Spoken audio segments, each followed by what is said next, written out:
Hello, Craig P. Smith here of Neutral Earth. In today's video, we're going to show you how Joe and I have created 4 Neutral Earth albums so far without ever being in the same room at the same time and living in completely different parts of the country. So stay tuned.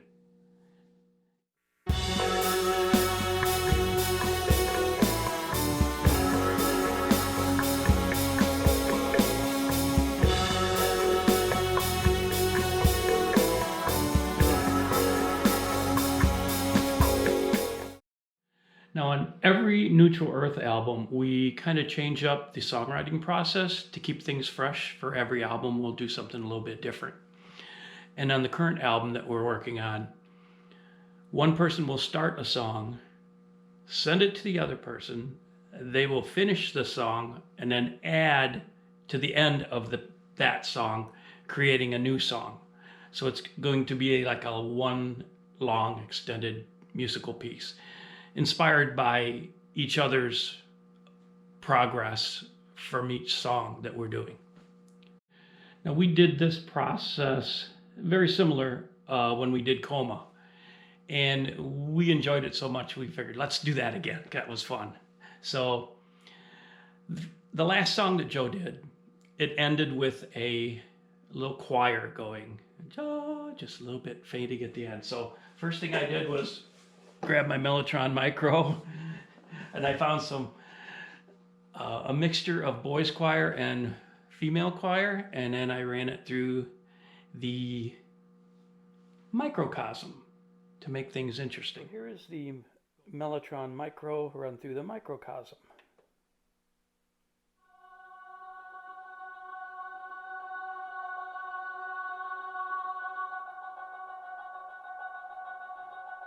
I love how the microcosm transforms the choir into a digital clicky noise.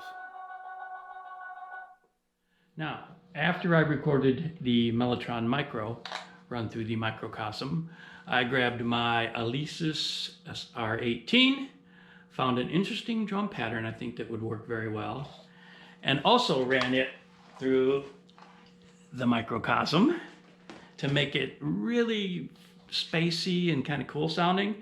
And to make things a little interesting, I did play the pads and use the roll and fill functions as the pattern was playing. And here is the Alesis SR18 run through the microcosm.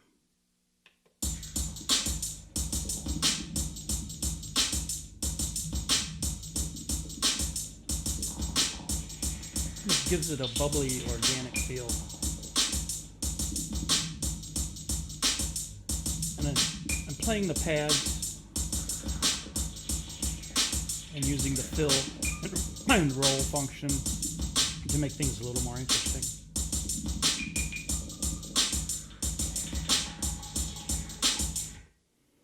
Now, after recording the drums, I used my M400 Mellotron here to record some cellos and 3 violins. Because we're using the DP-32 TASCAM, we've got a lot of tracks to play with, and I need them because of my degenerative muscle disease. My hands and fingers don't quite work very well anymore, so extra tracks are very useful for me to layer different instruments and things to make it more interesting. You know, because I can't really play chords and stuff like I'd like to, so extra tracks are good. And here is the Mellotron cello.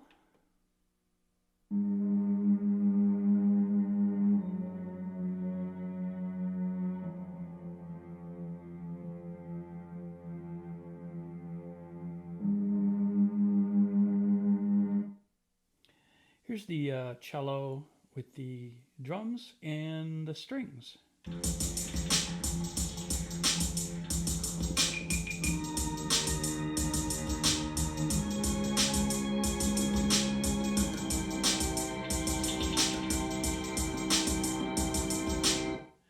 Now, after I recorded the Mellotron tracks of cello, 3 violins, flutes, I think I used 4 tracks on the DP-32. I thought about leaving it as an instrumental and sending it to Joe because I am the singer who loves instrumental music. But as I was listening to it over and over, a melody started to come into my head, and I ended up writing lyrics and adding vocals to it. I almost never add any post production EQ to any vocals that I've done. I prefer to find a microphone that fits the situation and fits the music and use that microphone. Now, in this particular case, I tried a couple different microphones. It didn't quite sound right. And I ended up using the Avantone CV12 here, which sounded really nice. It's a tube microphone and it did the job. Sounds really good. Now to record my vocals, I run my microphone through the DBX-286S preamp and processor, and then I run that into the ART FXR digital effects for any echoes and reverbs and whatever I need. Now the reason we're not using the onboard effects on the TASCAM DP-32 is because we are both using same tracks, and if someone wants reverb or echo on them and use the internal effects, it'll be on all of the tracks. So we're kind of adding our effects as we record them, so we don't have to worry about it later. And here's a little bit of the vocals with everything else.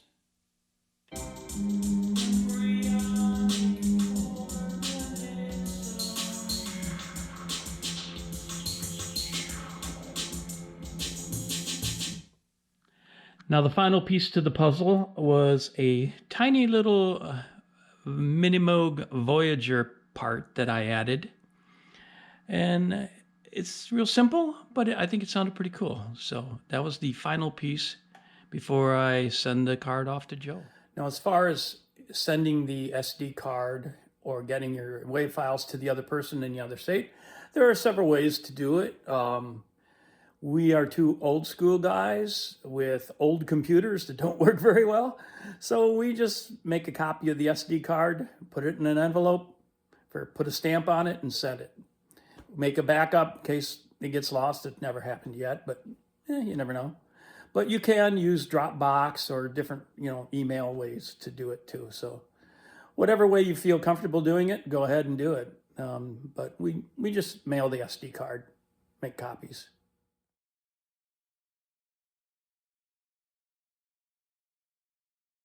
Hi, Joe here from Neutral Earth. Received a SD card from Craig in the mail, and this would be his latest song in our latest album. And so what my job will be is to add guitar and bass guitar to what he's done.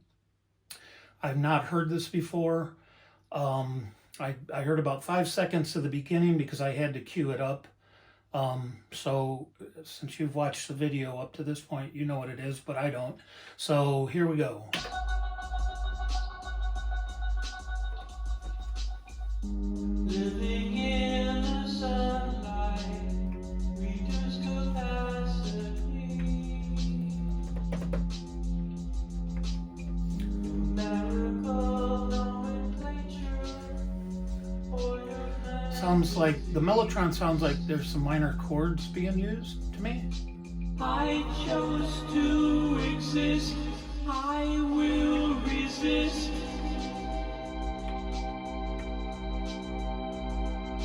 I used to die, I will not comply. Okay. All right, sounds good to me. What I need to do then is, rather than noodle you to death, what I'll do is try to figure out a bass part and some guitar parts for it.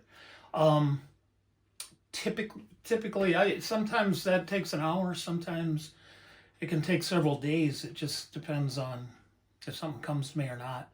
And sometimes I like to do it and then sit on it for a day and then listen to it and say, oh, I can do better, or oh, I really like that.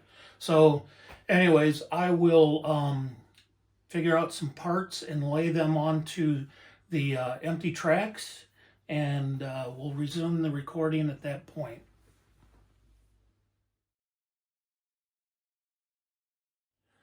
All right, Joe, back with you.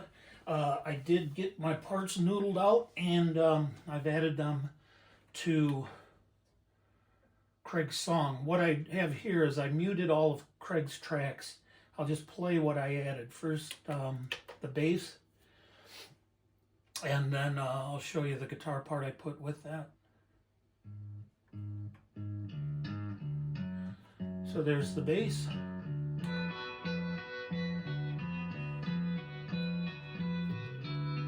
And you add Craig's song back in.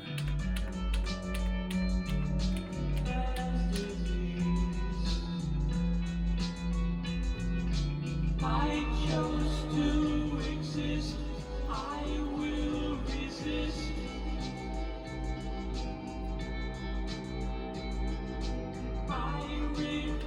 And I decided to add a lead part, and so I put those on tracks 3 and 4, and I have an E-bow lead part on track 29 that starts it out.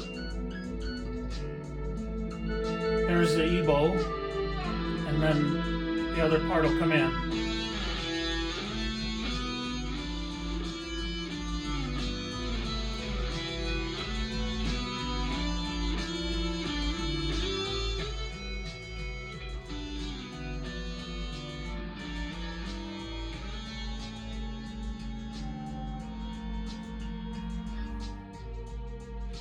And then finally,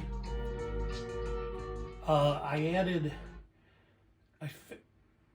faded the song out, and I did it with a 12-string guitar. And it's on tracks 3 and 4, you can hear it.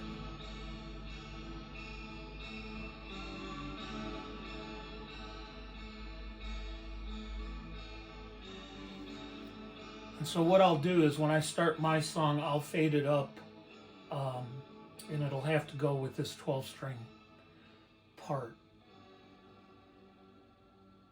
And so that's how it ends. What I'm going to do is I'll show you the guitars I used and what effect pedals I used. Then I'll package this up and get the card back to Craig so he can add parts, you know, put different parts in. Sometimes that happens based on what I've done. For the bass part, I used a 6-string Ibanez Geo bass.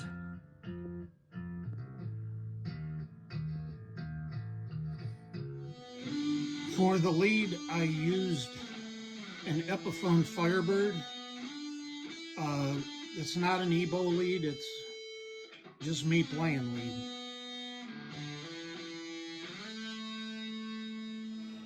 And for the last part, I used a Dan Electro 12-string.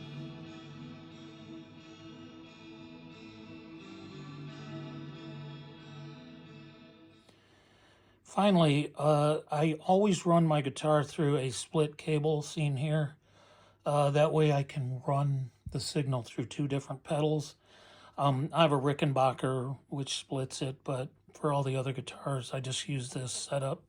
On this particular song, I use the Vailton GP-100 as well as the Flamma FX-100. So that's basically what I did for both the bass and the other 3 guitar parts. So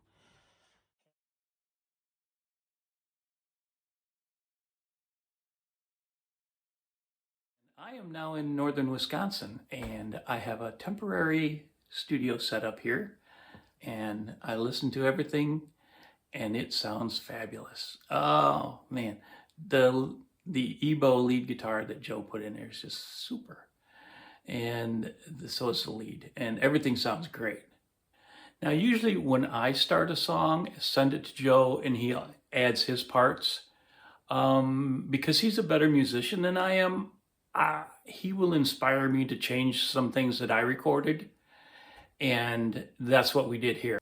I completely changed the vocals in the verse to match what Joe added, and it sounded a lot better. The original vocals were kind of an experiment, just ghost track, so we didn't keep them.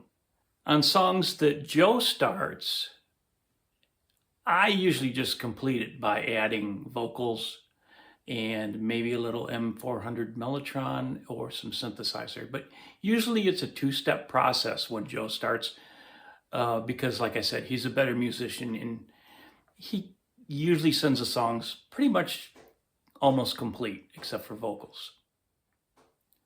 So that's basically it. That's how we record a song. I'm going to do a mix of the song, and I will include all kinds of information on what was changed, different instrumentation, and other information.